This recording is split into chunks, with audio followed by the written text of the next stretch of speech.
바울은 디모데와 에바브로디도를 빌립보 교회 성도들에게 보내면서 그들을 아주 칭찬하고 인정해 주었습니다. 또한 바울의 마음에는 언제나 이 빌립보 교회 성도들을 향한 그러한 사랑과 애틋한 마음이 있었어요. 오늘 말씀이 이렇게 시작되죠. 끝으로 나의 형제자매 여러분, 주 안에서 기뻐하십시오. 내가 같은 말을 되풀이해서 쓰는 것이 나에게는 번거롭지도 않고 여러분에게는 안전합니다. 자, 끝으로 바울이 지금 편지를 마치려고 하나? 네, 어쩌면 그랬는지도 몰라요. 이 빌립보서를 기록할 때 딱 시작해가지고 끝까지 한 번에 다 쓴 것은 아닌 것으로 보여요. 그래서 감옥에서 시간이 나면 쓰다가 또 쓰다가 이제 마지막으로 써야지 했는데 어떤 새로운 상황이 또 새로운 이야기를 듣게 된 것 같습니다. 아니면 끝으로라고 하는 이것이 단지 편지를 마무리한다라기보다는 이제 더 남은 이야기가 아직도 있습니다라는 의미가 될 수도 있겠습니다. 자, 바울이 이렇게 무엇인가를 더 말하는 것을 번거롭게 여기지 않겠다. 또한 그것을 주저할 이유가 없다라고 하죠. 그는 언제나 빌립보 성도들이 기쁨의 삶을 살기를 원하며 그들이 평안하고 안정된 그러한 믿음의 삶을 살기를 원하였기 때문입니다. 바울은 먼저 주 안에서 기쁨의 삶을 살기 위해서는 조심해야 할 세 종류의 사람들을 말합니다. 아주 표현이 거칠어요. 개들을 조심하십시오. 악한 일꾼들을 조심하십시오. 살을 잘라내는 할례를 주장하는 자들을 조심하십시오. 조심한다라는 것은 정신을 똑바로 차리고 경계하는 것입니다. 정신을 차리는 거예요. 지금 빌립보 교회에는 이처럼 경계해야 할 사람들이 있다는 것이에요. 먼저 바울은 개들을 조심하라고 합니다. 개라고 하면 이것은 흔히 유대인들이 이방인들을 멸시하며 가리키는 말이었습니다. 예수님도 마태복음에서 자녀의 떡을 취하여 개들에게 던짐이 마땅치 아니하다라고 말씀하신 적도 있어요. 요즘은 개야말로 상팔자죠. 산에 걷다 보면 자식을 저렇게 키웠을까 싶을 정도로 애지중지하고 걷다가 따라오지 못하면 콕 안아가지고 진짜 개팔자 상팔자. 그런데 이때의 개는 그렇지 않았어요. 개는 버려지고 사납고 더러운 동물로 인식되었습니다.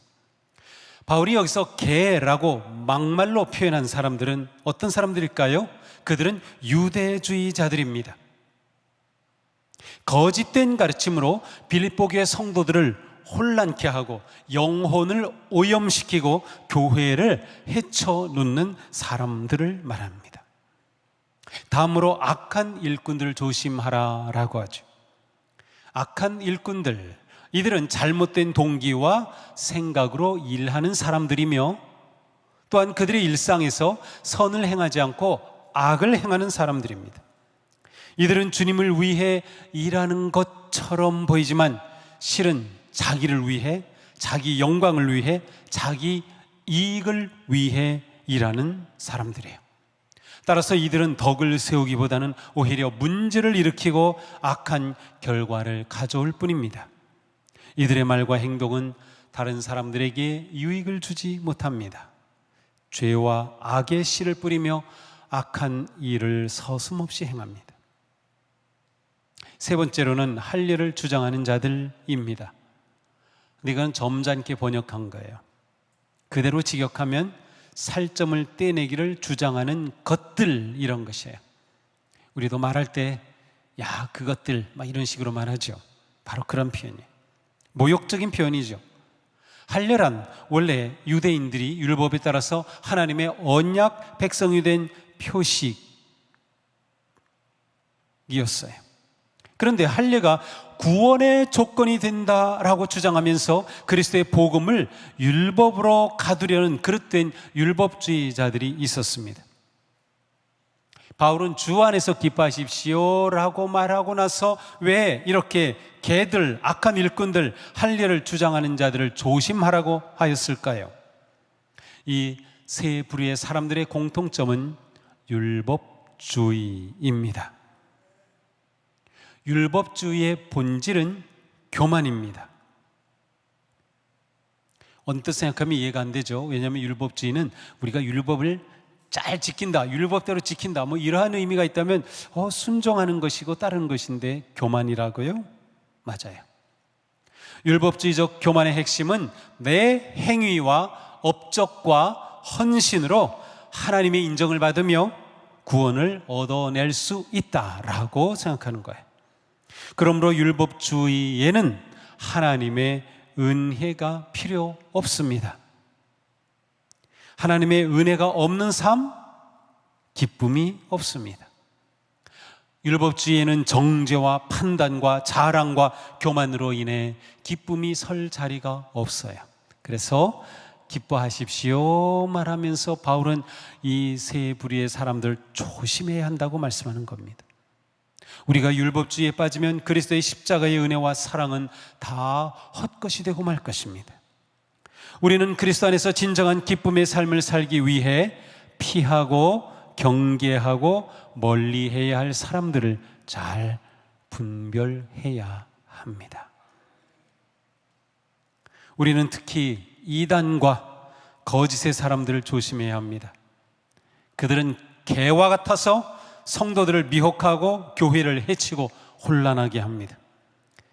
이기심과 탐욕에 빠져 악을 행하는 자들을 멀리하십시오. 복음의 은혜를 무시하며 자기의 의로움과 주장에 빠진 자들을 경계하십시오. 우리는 성령님의 지혜와 인도하심 안에서 자신의 믿음과 삶을 안전하게 지켜가야 합니다. 여기서 바울은 우리야말로 참으로 할례받은 사람이라고 선언합니다. 진짜 할례자는 우리라는 거예요.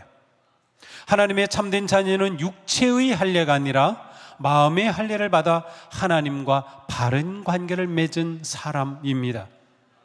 구약 성경에서도 신명기에 보면 이미 하나님께서는 마음의 할례를 말씀하셔요. 내 하나님 여호와께서 내 마음과 내 자손의 마음의 할례를 베푸사 너로 마음을 다하여 뜻을 다하여 내 하나님 여호와를 사랑하게 하사 너로 생명을 얻게 하실 것이다. 로마서에서 사도 바울은 말씀합니다. 마음에 참된 변화를 받은 사람이라야 참 유대인이며 기록된 율법이 아닌 성령님에 의한 마음의 할례가 진정한 할례입니다. 그렇습니다. 마음의 할례를 받은 우리가 진짜 할례자라는 거예요. 자, 이렇게 세 부류의 사람들을 조심하라고 말씀한 바울은 참 할례자인 성도들이 가져야 할 세 가지 모습을 말씀합니다. 하나님의 영으로 예배하며 그리스도 예수 안에서 자랑하며 육신을 의지하지 않는 우리야말로 참으로 할례받은 사람입니다. 참된 하나님의 자녀는 먼저 하나님의 영으로 예배합니다. 하나님의 영은 육체와 대립되는 개념입니다.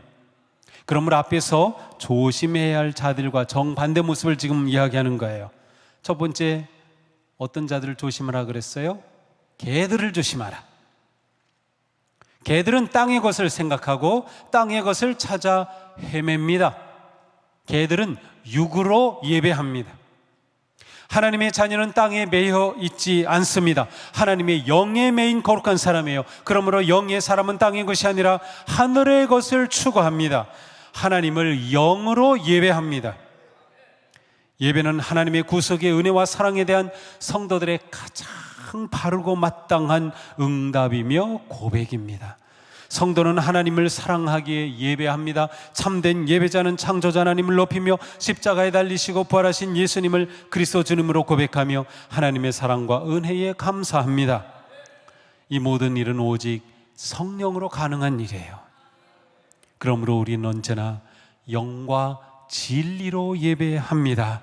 예배는 우리의 정체성을 고백하고 드러내고 선포하는 신앙의 핵심이에요.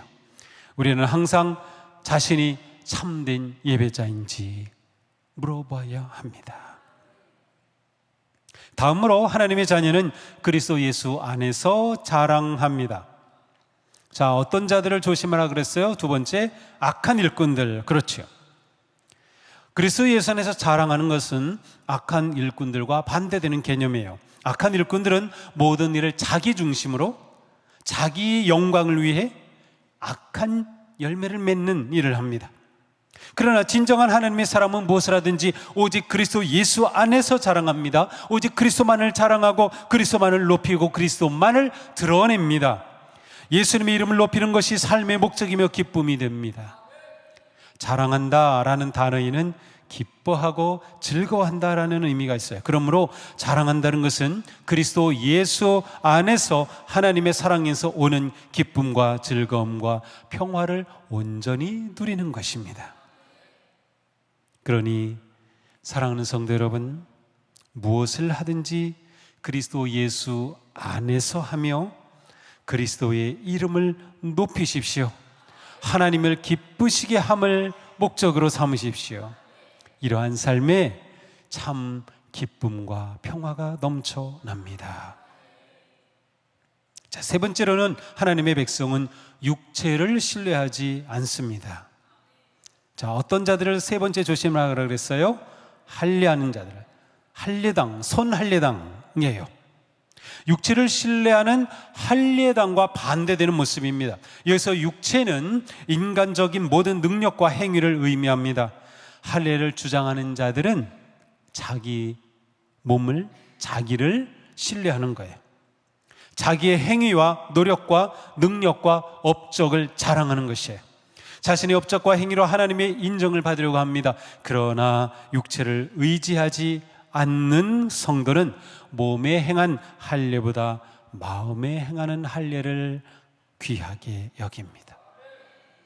예레미야 선지자는 외쳤어요.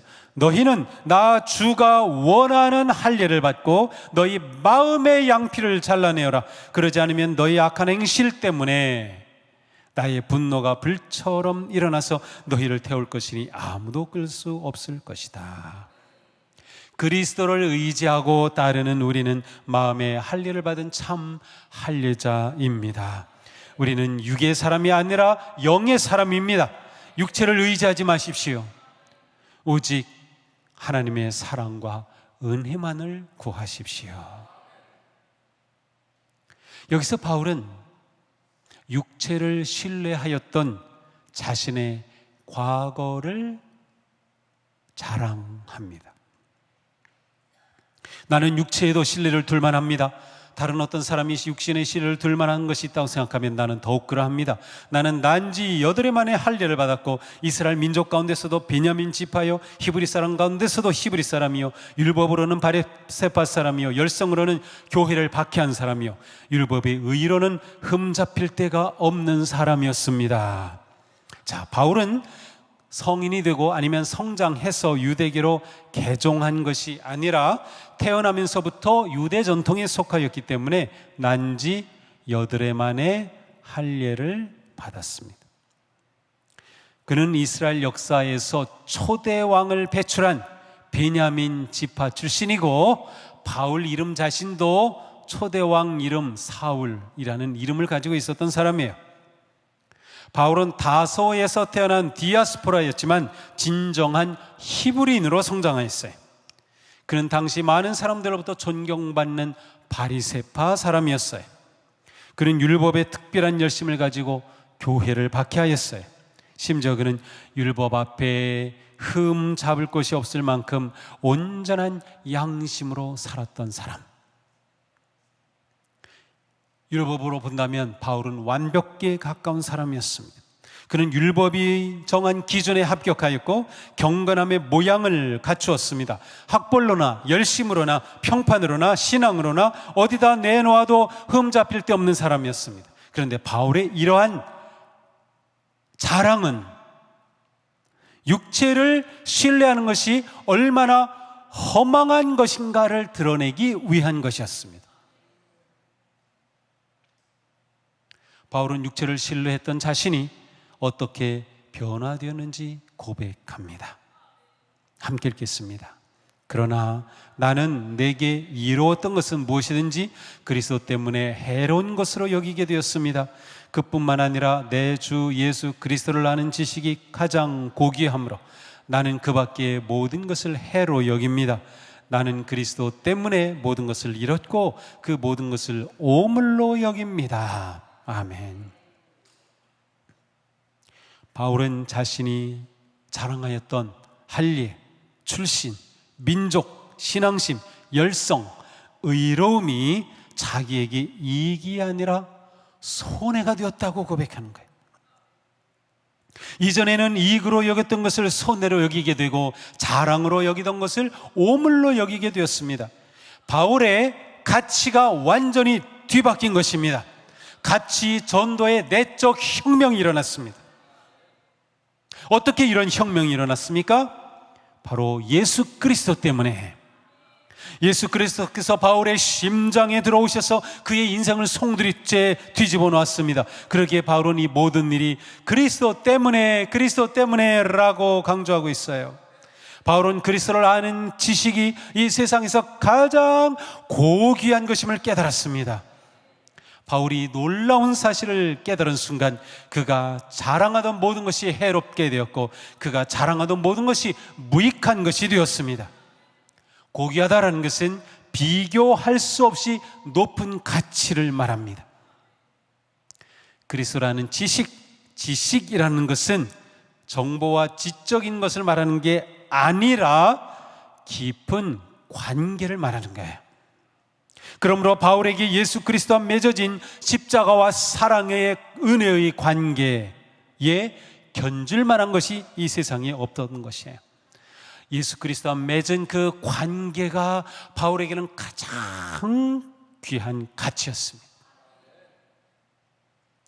그리스도를 아는 지식이 바울에게는 그 무엇과도 견줄 수 없는 최고의 가치이고, 여기서 가치라는 것은 이득, 이게 굉장히 경제적인 용어를 지금 사용하고 있어요. 이득이라는 것이에요. 그러므로 그리스도를 만난 이후로 바울은 그리스도를 얻는 일에 모든 것을 헌신했어요. 얻는다? 역시 이익을 취한다라는 그러한 경제적 용어입니다. 바울은 그리스도가 최고의 가치이므로 그 이익을 얻는 데 모든 것을 투자하는 인생으로 바뀌었습니다. 바울의 인생 목표는 바로 이것이었습니다. 나는 그리스도를 얻고 그리스도 안에 있는 사람으로 인정받으려고 합니다. 그리스도를 얻고 인정받기 위한 인생이 된 것이죠. 그리스도를 얻겠다라는 것은 바울의 결단과 헌신과 노력을 의미합니다. 그런데 인정받겠다라는 것은 수동태입니다. 인정받는 것은 내 힘으로 되는 것이 아니에요. 그리스도께서 은혜로 베풀어 주시는 것입니다. 이것이 중요합니다. 우리가 그리스도를 따를 때 내 자신의 노력과 성과도 중요하지만 주님의 인정받는 것이 중요해요. 신앙생활에서는 내가 찾아내는 것이 아니라 그리스도 안에서 내가 발견되는 것이 중요합니다. 주님이 인정해 주시지 않으면, 주님의 은혜가 아니면 우리는 무익한 인생이기 때문입니다. 바울은 이 점을 분명하게 말합니다. 나는 율법에서 생기는 나 스스로의 의가 아니라 그리스도를 믿는 믿음으로 말미암아 오는 의, 곧 믿음에 근거하여 하나님에게서 오는 의를 얻으려고 합니다. 바울이 추구하는 의는 인간의 행위, 곧 율법을 행함으로 성취하는 자신의 의가 아니라 그리스도를 믿음으로 얻는 하나님의 의였습니다. 또한 그리스도를 믿는 믿음은 그리스도의 신실하심이라는 의미도 있어요. 그러므로 바울이 얻으려는 의는 자신의 행위가 아니라 그리스도의 신실하심을 통해서 하나님에게서 오는 의임을 말씀하고 있는 거예요. 이제 바울은 그가 진정으로 바라보는 목표가 무엇인지 말합니다. 그는 어떻게 해서든 부활의 영광에 이르기를 바란다고 말해요. 부활의 영광은 무엇을 말합니까? 모든 성도가 영광 가운데 맞이하는 최후의 승리를 의미합니다. 바울은 그리스도 안에서 하나님이 이루시는 역사의 완성을 보았습니다.